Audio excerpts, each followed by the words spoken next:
Oh my gosh, we haven't seen anything like this in, wow, probably 2 months. And it feels so good because I'm sick. Caught the strangest of colds. I never get sick, but I'm sick. Know what else I'm sick of? I'm sick of people trying to tell y'all how to build y'all cars.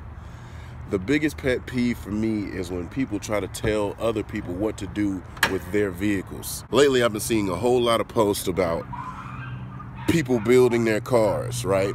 And then I see people complaining about how somebody else is building their car. Why?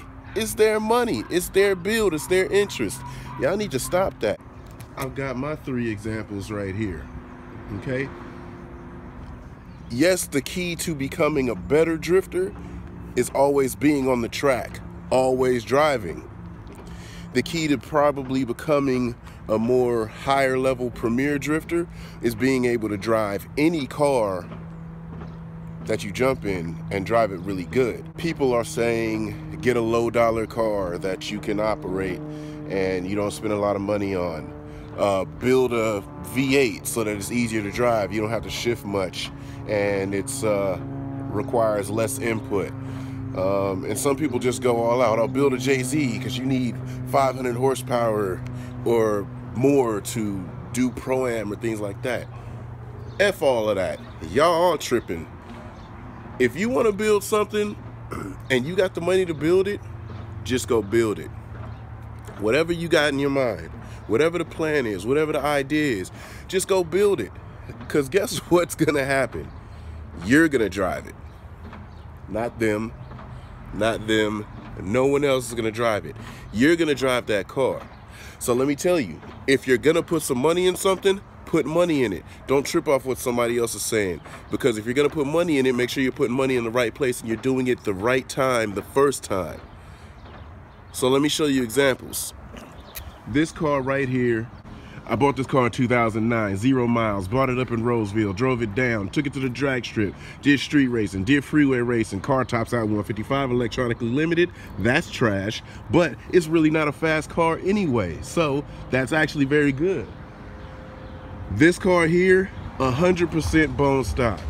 Only thing we changed in this thing is spark plugs and oil. That's it. But no steering mods. It's just suspension, factory clutch, factory transmission, factory diff, factory as factory can get. But I slide it, I road race it, and I daily drive it. I have fun in it, I drive it hard, and I drive it well. No money's been put into this car.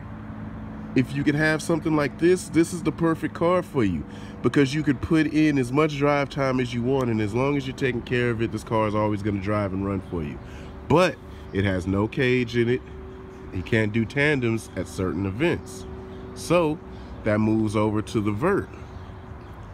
The Vert is dang near 100% bone stock. Aside from front mount, full exhaust, that's a stock car. A little bit more power. I have a clutch and flywheel in it. Full exhaust and front mount, but it has a half cage.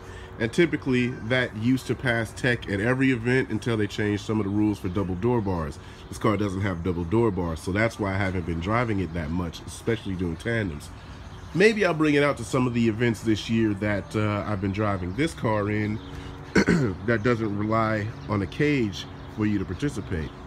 So maybe I'll have these 2 cars as options to drive this year for those events. But suspension, alignment, chopped steering knuckles, OG 2009 fashion, and tie rod ends. And that's all that this car has. It's a blast. Only thing I've done with this thing is replace a turbo because I keep blowing them. I'm blowing them because I'm not taking care of it properly.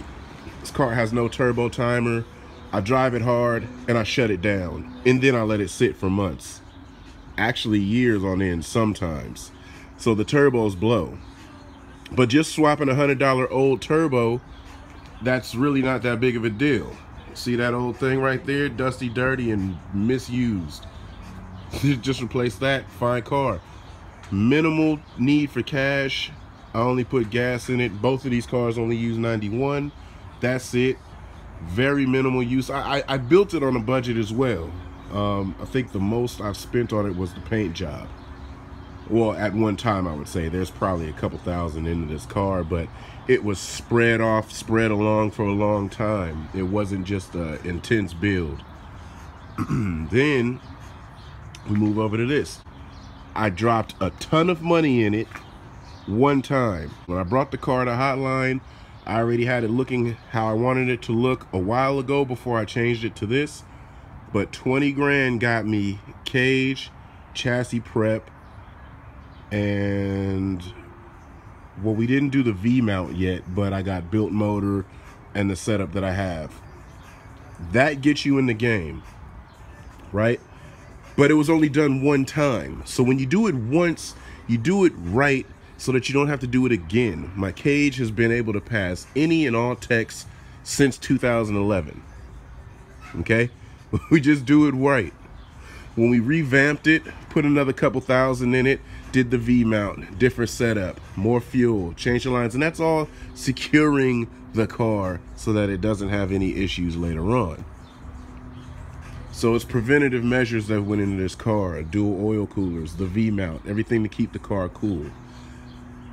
But you put it in the car and you do it right. You want to take a guess how many events this car has ran? Pause it, take a guess. Leave the guess in the comments right now. The first person that can get the closest to the amount of events that this car has driven since 2011, I don't know, I'm gonna try to send you something. I'll figure it out. If you're in the area, just come hang. I'll probably let you drive one of the cars. This car has had so much drive time. After I spent that money, I didn't put any more money in it, except for aero if I wanted to change it, keep up with the times, be a little trendy, things like that.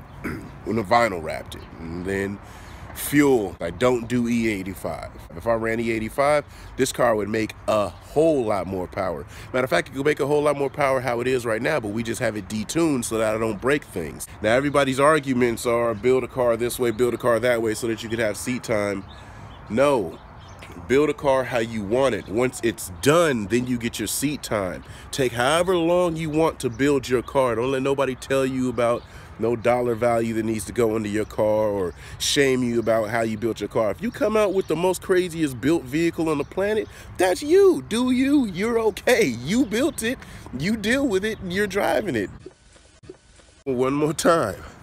Lowest dollar value. Drift, grip, street, whatever. This thing. The next lowest dollar value. Really nothing put into it but a couple of cool looking parts for drifting, knuckles and outer tie rods, some suspension, done.